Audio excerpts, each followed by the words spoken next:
including the railroad. They, you know, you hear all sorts of rumors, and you know, as near as we can tell from our multiple meetings with them, they really don't know what they're going to do. And as of right now, their line is in reserve. Is that the right word? Inactive status.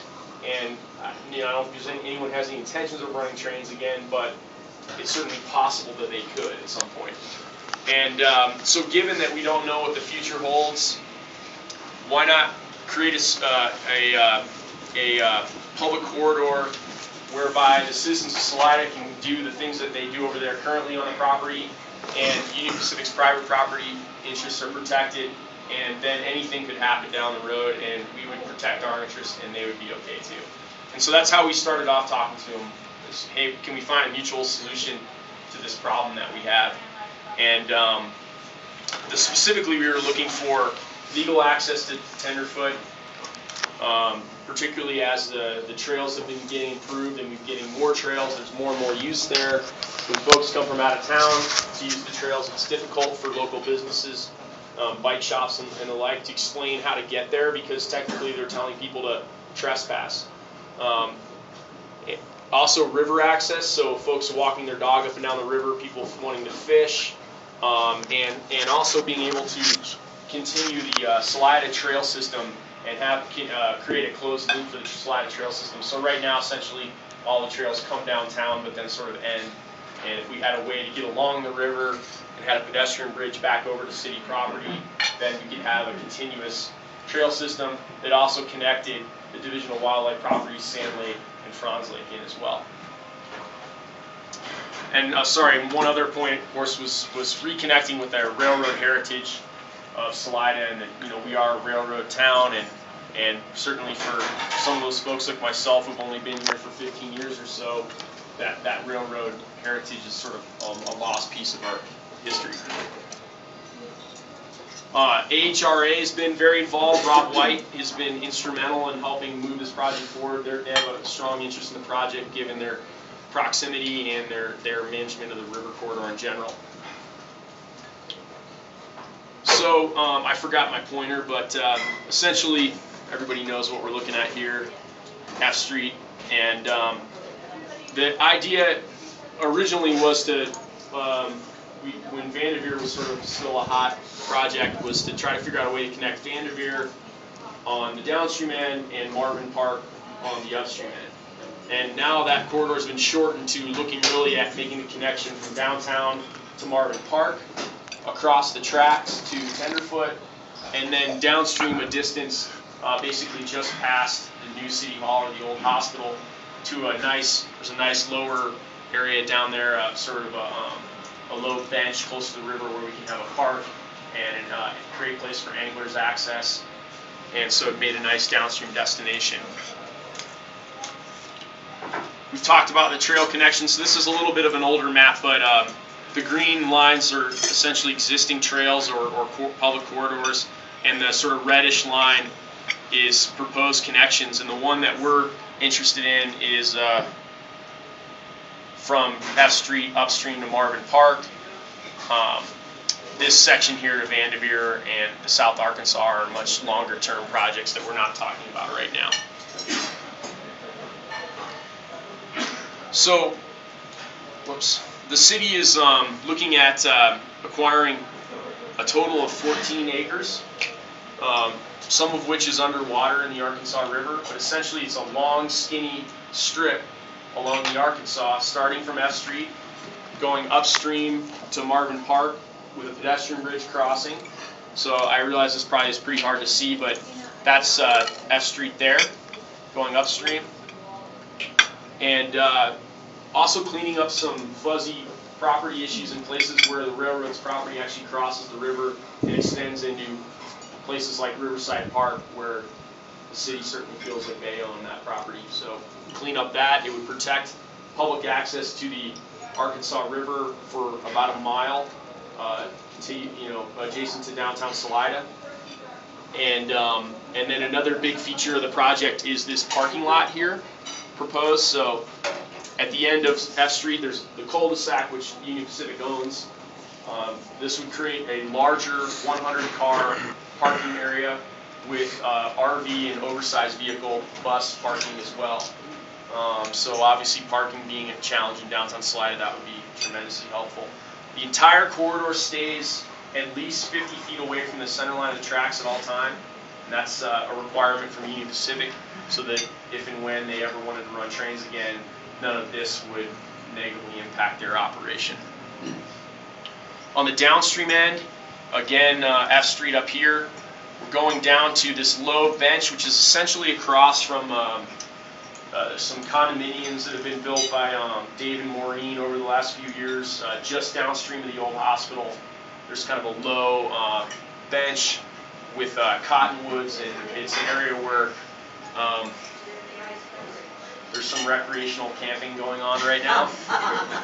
But it could eventually be an angler's access area, and we're actually talking with the Division of Wildlife about working with them on funding some of the outlying areas specifically for anglers access and those sorts of uses.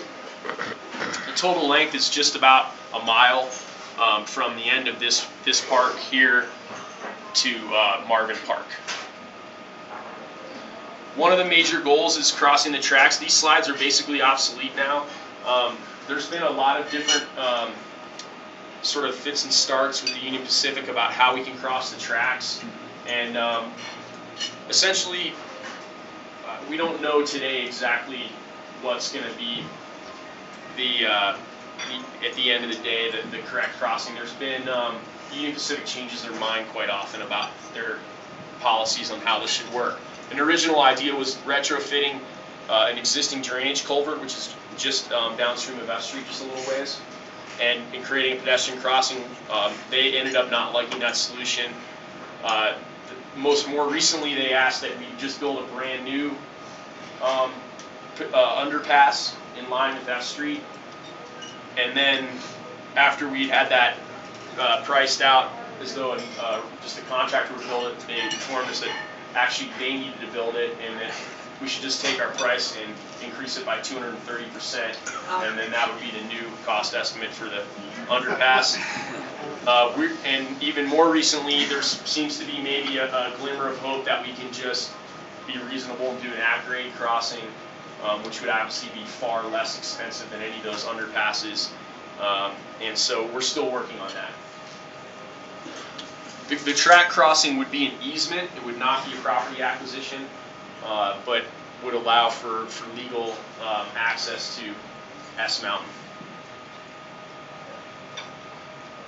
Again, a big piece of this that we're hoping to get out of it is sort of a natural history piece, or human history of the history of the railroad in Salida, and hopefully some interpretive kiosks that show what the property used to look like and talk about the historic use of the property and all the things that used to go on there, like the hotel and the roundhouse, and obviously at one point in our community that was the sort of the central hub of everything that went on, and so it would be neat to be able to reconnect the community a little bit with that heritage, that history, and we've been at least conceptually working with Garna on that, and will likely be a partner for us on that project. So the budget is pretty fluid because of a couple of big things. One is that the city is underway on an appraisal of property, and that appraisal is not supposed to be back until the end of this month. Union Pacific came back with what they thought the property was worth, and that's that middle number, $2 million. So right now, given an assumption that Union Pacific's number is what we're working with, we have a total project cost of about $3.5 million, which also includes a very expensive underpass. So we're actively working right now to try to bring that number down. But implementation and how we're going to get this done has been the key that sort of opened it up again for us. So when we got that $2 million number about 18 months ago or so, there was sort of a loss of momentum for a while, because that's a large amount of money for that property. But just last spring, during a big meeting where we were trying to figure out what we could do to get this project moving again, GoCo let us know that they had a new program that was going to be 1 year only for $31 million of funding to acquire property along rivers. So in the fall, the city put in a concept paper. They asked for a first stage of a concept paper, which 60 or so other communities also applied for that money in that first stage. From that 60 communities or so that applied for that first stage of money, 17 were selected to move on to the grant process, which is ongoing right now, and we were one of the 17 communities that were asked to go forward. So we have this really incredible opportunity that almost looks like it was custom designed for this project, and the city's applying for that grant. It's due in mid-March. I sort of skipped over it, but the earlier steps we've been through with Union Pacific were a 10% design and a 30% design and engineering phase. So we've been working with Union Pacific for years. They understand the project at this point. There's some level of awareness, and continue to work with Union Pacific. And then also looking at other grants and other means by which to fund this project, because if it stays close to $3.5 million, we'll need additional funds outside of the city of Salida and Great Outdoors Colorado in order to pay for it. So unfortunately, we can't say today it's going to cost exactly this and here's how the grant breaks down, because we're waiting for that appraisal and we're hoping to get a better answer on the underpass versus at-grade crossing, as Sean Gillis is showing us the current style of at-grade crossing it. That's the mountain there.